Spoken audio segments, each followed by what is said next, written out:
അതിരുകളും ബന്ധങ്ങളും ഒക്കെ ഉണ്ടാകുന്നത് ഒരുപാട് കാലം കഴിഞ്ഞിട്ടായിരിക്കുമല്ലോ. എനിക്ക് തോന്നുന്നത് അത് സത്യമാണോന്നില്ല.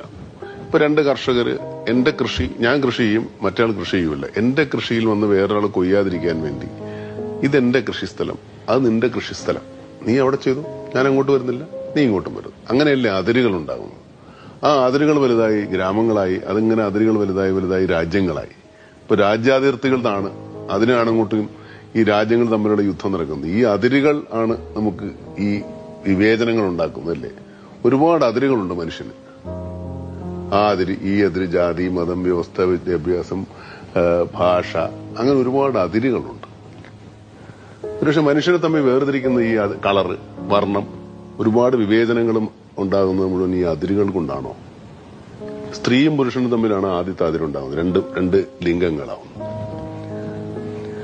ഈ മനുഷ്യ ജനതയുണ്ടാവുന്നത് പുരുഷ സംഗമം കൊണ്ടാണ്. ഞാൻ അതിനകത്ത് വളരെ വ്യക്തമായിട്ട് ആലോചിച്ചിട്ടുള്ളൊരു കാര്യമുണ്ട്.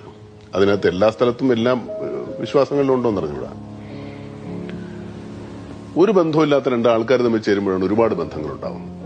അതായത് ഒരു പുരുഷനും ഒരു സ്ത്രീയും തമ്മിലൊരു ബന്ധമില്ല. അവര് തമ്മിൽ എന്തും വേണമെങ്കിൽ ഈ ബന്ധം വിച്ഛേദിക്കാം. അതായത് ഡിവോഴ്സ് ചെയ്യാവുന്ന ഏക റിലേഷൻഷിപ്പ് ഭാര്യയും ഭർത്താവുക. അച്ഛനും മകനും തമ്മിൽ ഡിവോഴ്സ് ആവും, അമ്മാവനും മരുമകനും തമ്മിൽ ഡിവോഴ്സ് ആവും. പക്ഷേ ഈ ബന്ധങ്ങളെല്ലാം ഉണ്ടാവുന്നത് വിച്ഛേദിക്കാവുന്ന ഒരു ബന്ധം കൊണ്ടാണ്. അതിന് മനസ്സിലാവുന്നുണ്ട്.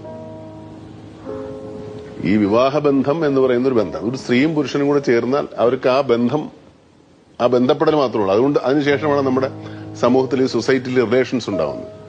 അമ്മ, അച്ഛൻ, അനിയൻ, ചേട്ടൻ, അമ്മാവൻ, അമ്മാവി, അങ്ങനത്തെ ബന്ധങ്ങൾ ഉണ്ടാവുന്നു. ഈ ബന്ധങ്ങളൊന്നും മാറിപ്പോവില്ല.